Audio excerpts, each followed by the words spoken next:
নমস্কার সকলকে। Hello everyone, আপনারা কেমন আছেন? ভালো আছেন? আমি আর কথাটা বলতে পারছি না, কারণ সত্যি আমরা লাস্ট এক সপ্তাহ ধরে কেউই ভালো নেই। আমরা ইমোশনালি, ফিজিক্যালি, মেন্টালি একদমই ভালো নেই। তারপরেও আমাদেরকে বেঁচে থাকতে হচ্ছে কষ্ট করে, কিন্তু কিছু করার নেই। আমরা মানুষ হিসেবে যা করতে পারি সেরকমভাবে চেষ্টা চলছে। তো যাই হোক, আমাদের ইউজিসি নেট পরীক্ষা আছে, সেটা বাস্তবটাকেও তো আমরা সরিয়ে দিতে পারবো না। এই মুহূর্তে 21শে অগস্ট থেকে 4 সেপ্টেম্বর আমাদের পরীক্ষা আছে। তো 21 তারিখে ইংরেজি লিটারেচারের পরীক্ষা দিয়ে শুরু হচ্ছে এবং আদার্স সাবজেক্টেরও আছে। গোটা পশ্চিমবঙ্গ তথা গোটা ভারতবর্ষ তথা গোটা বিশ্ব বিচলিত এই মুহূর্তে, আর হওয়াটাও স্বাভাবিক। কিন্তু তারপরেও আমাদের এক্সাম রুটিন দেওয়া হয়েছে, শিডিউল দেওয়া হয়েছে, সিটি ডিমেনশন দেওয়া হয়ে গেছে, অ্যাডমিট কার্ডও চলে আসবে এবং এক্সাম হবে। তো সেই জন্য, যদিও আমি এক্সাম দিতে যাচ্ছি না সেটা বিষয় নয়, কিন্তু এই মুহূর্তে একটা মানসিকভাবে যে পরিস্থিতি থাকার দরকার পরীক্ষার 15 দিন বা মিনিমাম 15 দিন, এক সপ্তাহ আগে, সেই পরিস্থিতিটা কিন্তু আমাদের কারোরই নেই। তবুও আর কি কষ্ট করে সব কিছু সামলে নিয়ে আমাদেরকে এগিয়ে যেতে হবে, পড়তে হবে, কিছু করার নেই।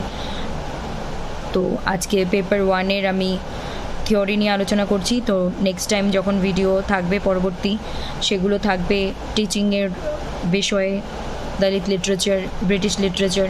তো আমি ব্রিটিশ লিটারেচার নিয়ে আজকে আসার কথা ছিল আমার। তো ঠিক আছে, আমি এটাও বলে রেখেছিলাম যে পেপার 1, পেপার 2 দুটোর মধ্যে কোনো একটা ইম্পর্টেন্ট বিষয় নিয়ে আমি আসবো। এবং এই যে ব্লুমস ট্যাক্সোনমি, কোলবার্গস থিওরি, তারপর হচ্ছে বিএফ স্কিনারের যে বিহেভিয়ারিস্ট থিওরি, আরও যে আদার্স যে বিষয়গুলো আছে সেগুলো ডিটেলস আমাদের পড়তে হয়, কারণ প্রশ্ন আসে। তো আর আজকে আমাদের 78তম স্বাধীনতা দিবস। যেই স্বাধীনতা দিবসের আগে আমি বলতে পারছি না আপনাদের সকলকে বা তোমাদের সবাইকে আমি কোনোভাবেই বলতে পারছি না it's a happy independence day. No, never. This time this is a really heart breaking independence day. তো হৃদয় বিদায়ক, বেদনাদায়ক স্বাধীনতা দিবস আমরা পালন করছি। তো শুরু করা যাক। আমরা আলোচনা করব কোলবার্গস থিওরি অফ মরাল ডেভেলপমেন্ট, তারপর আমরা ব্লুমস ট্যাক্সোনমি, আদার্স যে থিওরিস্টরা আছেন ওনাদের থিওরি নিয়ে আলোচনা করব, যেগুলো থেকে পরীক্ষার প্রশ্ন হয়। সব সাবজেক্টেই হয়, পেপার 1-এ এই নিয়ে প্রশ্ন থাকেই। তো এই বিষয়গুলো সম্পর্কে জানতে, বিস্তারিতভাবে আলোচনা পেতে, খবর, আপডেট, নিউজ সম্পর্কে জানতে কী করতে হবে? Like, comment, share and subscribe SB লিটারেচারকে। তো কোলবার্গ থিওরি হচ্ছে মরাল ডেভেলপমেন্ট থিওরি। তিনটে লেভেলে আমরা পাচ্ছি: pre conventional level, conventional level, post conventional level. Obedience, pre conventional level বলছে অবিডিয়েন্স অ্যান্ড পানিশমেন্ট নিয়ে কথা বলছে। Conventional level interpersonal relationships and social norms নিয়ে কথা বলছে। পোস্ট কনভেনশনাল লেভেল প্রিন্সিপালড মরালিটি নিয়ে কথা বলছে। কোলবার্গস থিওরি অফ মরাল ডেভেলপমেন্ট আমরা লেভেল পাচ্ছি, লেভেলের সঙ্গে স্টেজ পাচ্ছি, সেটা নিয়ে বলছি এখন। প্রি কনভেনশনাল লেভেলে আমরা দুটো স্টেজ পাচ্ছি। Stage 1 obedience and punishment, follow rules to avoid punishment. আমরা পানিশমেন্ট যাতে আমাদের না পেতে হয় তার জন্য আমরা কিছু রুলস ফলো করব। Stage 2 self interest, act in on interest, নিজের ইচ্ছে মতো আমরা অ্যাক্ট করব, অ্যাকশন নেব। বাট কনসিডার আদার্স পার্সপেক্টিভস, তার সাথে সাথে আমরা অন্যের পার্সপেক্টিভকেও কনসিডার করব। কনভেনশনাল লেভেলে আমরা স্টেজ 3 পাচ্ছি interpersonal relationships, conform to social norms, seek approval, social নর্মসকে কনফার্ম করবে এবং অ্যাপ্রুভাল সিক করবে। Stage 4 social order, maintain social order, social অর্ডারকে মেনটেন করবে। রেসপেক্ট অথরিটি যে আছেন হেড, ওনাদের রেসপেক্ট করা হবে। নেক্সট পাচ্ছি আমরা post conventional level, stage 5 principled morality, apply moral principles, consider individual rights. Moral প্রিন্সিপালসকে আমরা অ্যাপ্লাই করবো এবং ইন্ডিভিজুয়াল রাইটসকে কনসিডার করবো। Stage 6 universal ethical principles, apply universal moral principles, prioritize justice. Universal moral প্রিন্সিপালকে আমরা অ্যাপ্লাই করব এবং জাস্টিসকে প্রায়োরিটাইজ করব। নেক্সট কি আছে? Kohlberg's theory highlights the development of moral reasoning which can inform teaching approaches and learning objectives. এই যে কোলবার্গের যে থিওরি সেটা কি হাইলাইট করছে? The development of moral reasoning which can inform teaching, যেটা আমাদের টিচিংয়ের অ্যাপ্রোচকে ইনফর্ম করতে পারে এবং লার্নিং অবজেক্টিভসকেও ইনফর্ম করতে পারে। এবার আমি সেই চার্ট নিয়ে এসেছি লিখে হাতে, যেটা দিয়ে মনে রাখা বোঝা সহজ হবে এই এক্সামের আগ মুহূর্তে। তো অবশ্যই স্টেজেস অফ মরাল ডেভেলপমেন্ট, কোহলবার্গেরই কিন্তু এই বিষয়টা। তো এখানেই শুরু হচ্ছে আমাদের এক্সাম পয়েন্ট অফ ভিউ থেকে প্রশ্ন, যেটা আমি এখন ডিটেলস আলোচনা করব। কনফিউজিং বিষয় লেভেল অ্যান্ড স্টেজেস, এটা একটা বেসিক প্রশ্ন। কটা স্টেজ কটা লেভেল গুলিয়ে যেতে পারে, কিন্তু গুলোনোর কোনো দরকার নেই, এইভাবে বুঝে পড়লে মনে থাকবে। লেভেল থাকছে 3টে, স্টেজ থাকছে 6টা। প্রথমে আমরা চারটার ওপর থেকে আমরা নিচে আসবো না, নিচের থেকে ওপরে যাবো চারটার। তো শুরু হচ্ছে অ্যাভয়েড পানিশমেন্ট। কি বলা হচ্ছে? ভালো কাজ করলে রিওয়ার্ড, খারাপ কাজ করলে পানিশমেন্ট। আমি সংক্ষেপে লিখে নিয়ে এসেছি এবং সেটাকে আমি এখন এক্সপ্লেইন করছি। প্রি কনভেনশনাল স্টেজ আমরা 3 থেকে 7 বছর, এই বয়সটা আমি গুগলে যা পেয়েছি লিখেছি, কিন্তু এই বয়সটা কিন্তু চেঞ্জ হতে পারে, পরিবেশ মানে কয়েক বছরের কম বেশি হতে পারে, তা নিয়ে অত চিন্তার বা করার কিছু নেই, কিন্তু প্রশ্ন আসবে এই বিষয়গুলো নিয়ে, যেটা বোঝার, যেটা আমি এখন বলতে যাচ্ছি।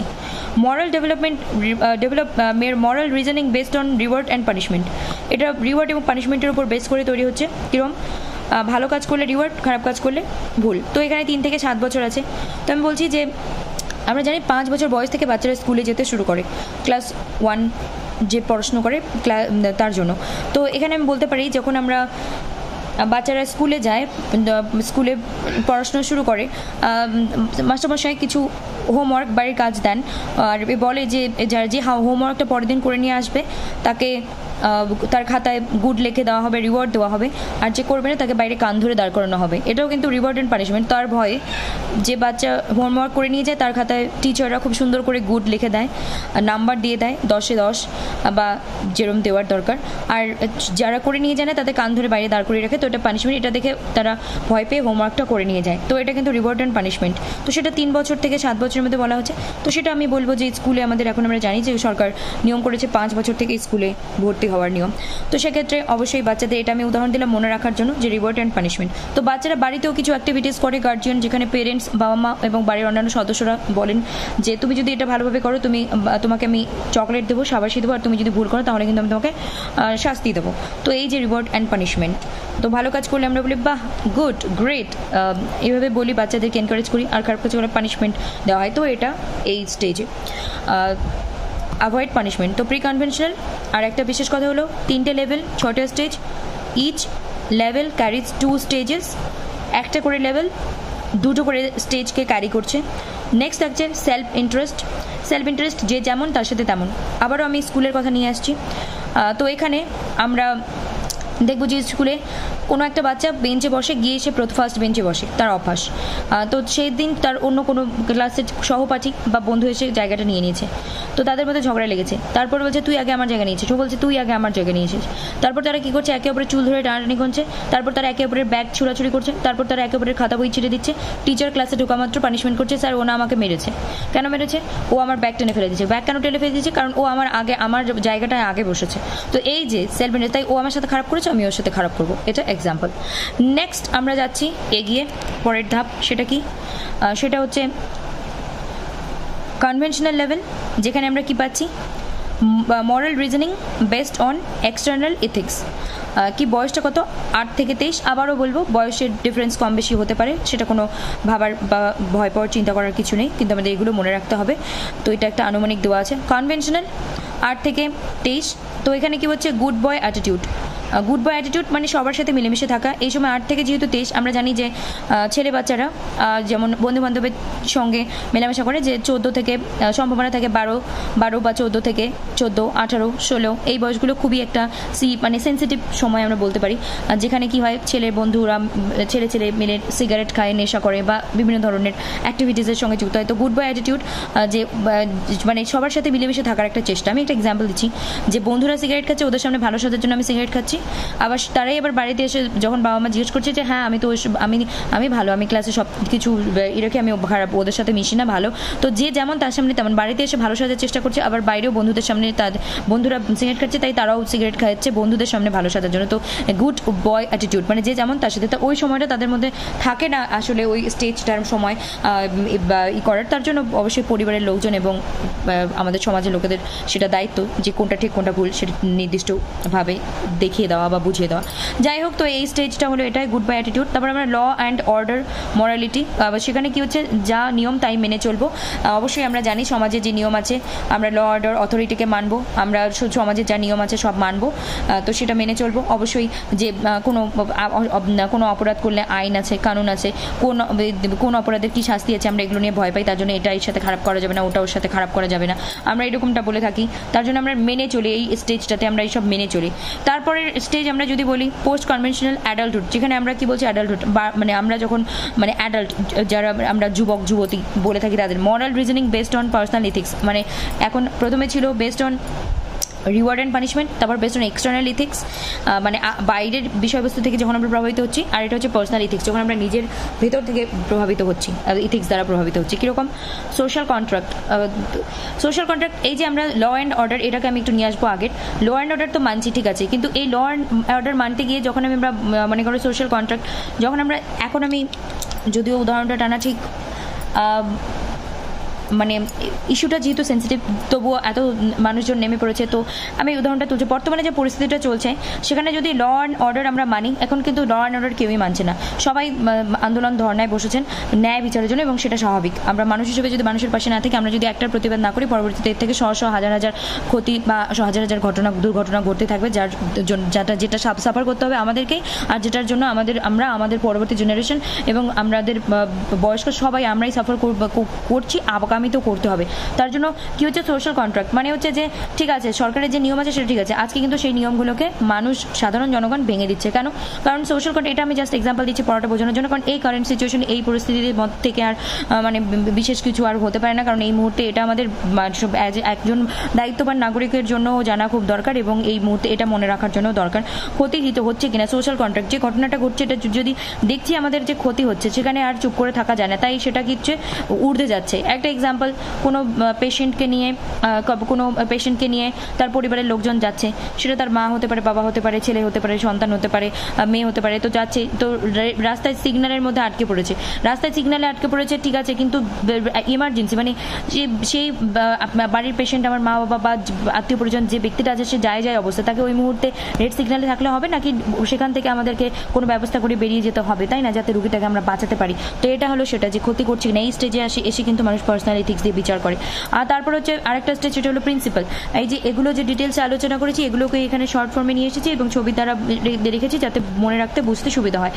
তো এখানে কি হচ্ছে, প্রিন্সিপাল, বিবেক দিয়ে বিচার করা। এই স্টেজটাতে আমি বলবো 100 ভাগের মধ্যে 10 থেকে 15% লোক বা তারও কম শতাংশ লোকই কিন্তু এই স্টেজে পৌঁছতে পারে, যেখানে তারা বিবেক দিয়ে বিচার করে, তারা তাদের ন্যায় জাস্টিস দিয়ে বিচার করে, বিবেক দিয়ে বিচার করে, এবং তারা তাদের হিউম্যানিটি দিয়ে বিচার করে, যেখানে তারা দেশের, সমাজের, নিজের সবার ভালোর জন্য নিজের জীবন পর্যন্ত দিয়ে দিতে পারে এই স্টেজে এসে। তো এই স্টেজে কিন্তু বেশি সংখ্যক লোক আসতে পারে না, খুব কম সংখ্যকের লোকে এই স্টেজে উন্নীত হতে পারে বা এসে উত্তীর্ণ হতে পারেন।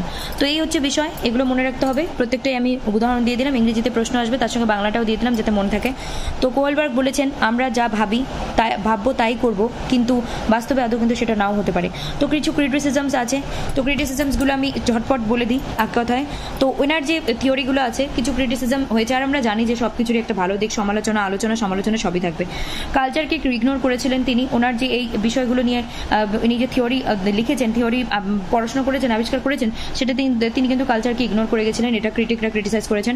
Problems with stages, next step এলো, মানে সাপোজ এই যে স্টেপগুলো আছে, আমরা এই স্টেপে আছি, ধরো কোনো ব্যক্তি এই পোস্ট কনভেনশনাল স্টেজে আছে বা কনভেনশনাল স্টেজে আছে, এখনো কিন্তু যেমন আমি আমার কথাই বলবো, আমার যে বয়স, আমরা এখন একদম সেই অ্যাডাল্টহুডের মধ্যে আছি, যুবক যুবতীর মধ্যে। তো এই সময়ও কিন্তু আমরা ভাবি যে বাইরে যদি কোথাও কোনো দরকারে যাই, বাড়িতে যদি সন্ধ্যে 7টার মধ্যে 6টার মধ্যে বাড়ি ফিরে না আসি, নিজের ইচ্ছাকৃত যদি বাইরে দেরি করি, তাহলে কিন্তু বাবা মা এসে বকা দেবে। তো এই যে এখনো কিন্তু ধ্যান ধারণা কিন্তু এই স্টেজেই পড়ে আছে, পানিশমেন্ট অ্যান্ড রিওয়ার্ড, যে ঠিক মতো কাজ করলে বাবা মা শাবাশি দেবে, ভুল কাজ করলে বকা দেবে। তো এই যে এই বিষয়টার জন্য বলা হচ্ছে যে প্রবলেমস উইথ স্টেজেস, নেক্সট স্টেপে এলেও আমরা আগের স্টেপের জন্য পড়ে আছি, তো এটা নিয়ে ক্রিটিসাইজ করেছে, আর এরকমটা হয়ও। তো যাই হোক, পরবর্তী আছে পরিবারের ইনফ্লুয়েন্সকে ইগনোর করা। কিছু লোকজন আছে, মানে আবারও আমি বলবো যে মানে হচ্ছে যে কীরকম পরিবারের ইনফ্লুয়েন্সকে ইগনোর করা, মানে অনেকে আছে যে আমার ছেলে মেয়ে এটা করবে না, অনেকেই বলে থাকেন সেটা, আমার ছেলে মেয়ে এটা করবে না, যখন তাদের ছেলে মেয়ে ওনাদের ছেলে মেয়ে কোনো একটা ভুল কাজ করেন তখন আবার বলেন ঠিকই আছে করেছে। তো এই যে নিজের যতক্ষণ না হচ্ছে ততক্ষণ না তারা মানে আগ্রি করছে না, এই পরিবারের ইনফ্লুয়েন্সকে ইগনোর করা, এইরকম একটা ব্যাপার। তারপর হচ্ছে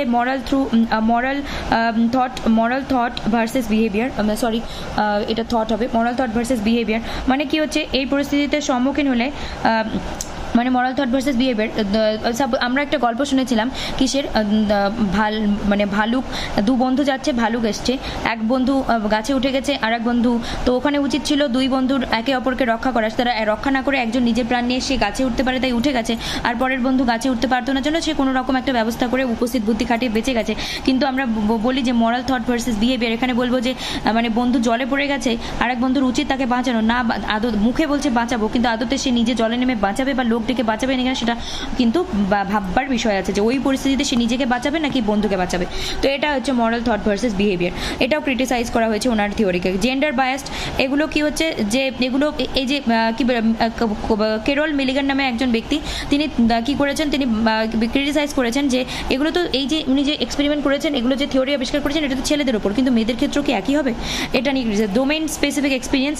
তো উনি বলছেন যার যে কি যত বেশি বয়স হবে তার নাকি অভিজ্ঞতা তত বেশি হবে, এরকমটা হতে পারে। একজন বয়স্ক অভিজ্ঞ ব্যক্তি আছেন, তিনি হয়তো একজন অন্য কাজ করেন, মানে কোনো একজন সোশ্যাল ওয়ার্কার বা অন্য কোনো ডোমেইনই কাজ করেন, কিন্তু আরেকজন আছে যে কৃষক, যে হয়তো চাষবাস করে, তার বয়স হয়তো 25 থেকে 30, তার যে কৃষি কাজ করার 10 বছরের 5 বছরের বা 20 বছরের অভিজ্ঞতা, সেটা কি একজন অভিজ্ঞ যে সোশ্যাল ওয়ার্ক করে থাকেন তার অভিজ্ঞতার সাথে একই হবে? কখনোই না। এই জন্য ক্রিটিসাইজ করা হচ্ছে যে যার যত বয়স বেশি তার তত অভিজ্ঞতা, অবশ্যই অভিজ্ঞতা বেশি, কিন্তু তার একটা ডোমেইন থাকবে, যে ফিল্ডে আছে। সবার যে ডাক্তার তার ইঞ্জিনিয়ারিংয়ের ফিল্ডের কি অভিজ্ঞতা থাকবে বয়স হলেও?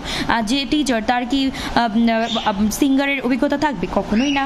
তো এটা নিয়ে ক্রিটিসাইজ করা হয়েছে। তারপর মাইক্রো লেভেল ইস্যুস আর ইগনোর, মানে বিষয় হচ্ছে যে আমরা যখন স্কুলে গিয়েছি ছোটোবেলায় দেখেছি যে কোনো বন্যা ত্রাণের জন্য কোনো একটা দুস্থ কিছু একটা ঘটেছে, প্রাকৃতিক দুর্যোগ, তার জন্য বা কারোর একটা কোনো ক্যান্সার বা কোনো একটা মহামারী দুর্যোগ হয়েছে, অসুস্থ হয়েছে, শরীরের একটা মহামারী রোগ বাসা বেঁধেছে, তার জন্য এসে বলছে যে যত পারো আমরা টিফিনের টাকা থেকে তাকে 5 টাকা 10 টাকা যে যেভাবে পেরেছি সাহায্য করেছি। তারপরে আমরা যখন বাসে ট্রেনে জার্নি করি, কোনো বয়স্ক লোক দেখলে বা বাচ্চা কোলে থাকলে ছেলেরা সিট ছেড়ে দেয়, মেয়েরাও হয়তো বয়স্ক লোক দেখলে পাশে বলবেন যে বসন্ত, এই যে বিষয়টা, এগুলো হচ্ছে এটাকে ইগনোর করা হয়ে মানে করেছেন, এটাই ক্রিটিসাইজ করা হয়েছে। তো এই যে বিষয়বস্তু আজকে এগুলো বললাম, আর মনে হয় না যে এর থেকে আর কিছু ডিটেলসে মানে আর কিছু দরকার আছে। তো এই কটা জেনে গেলে আমি এটুকু অ্যাসিওর করতে পারি যে এক্সাম পয়েন্ট অফ ভিউ থেকে মোর দ্যান এনাফ সাফিসিয়েন্ট এই কোলবার্গস থিওরি থেকে। তো নমস্কার, ভালো থাকবেন, সুস্থ থাকবেন আর দেখতে থাকবেন এসপি লিটারেচার। এই ধরনের গুরুত্বপূর্ণ আলোচনা পেতে, বিষয়বস্তু সম্পর্কে জানতে কি করতে হবে? Like comment share and subscribe, like comment share and subscribe, like comment share and subscribe. ভালো থাকুন, সুস্থ থাকুন আর দেখতে থাকুন SP literature. Like comment share and subscribe করুন, কমেন্ট করুন, আর বি সেফ, বি অ্যালার্ট,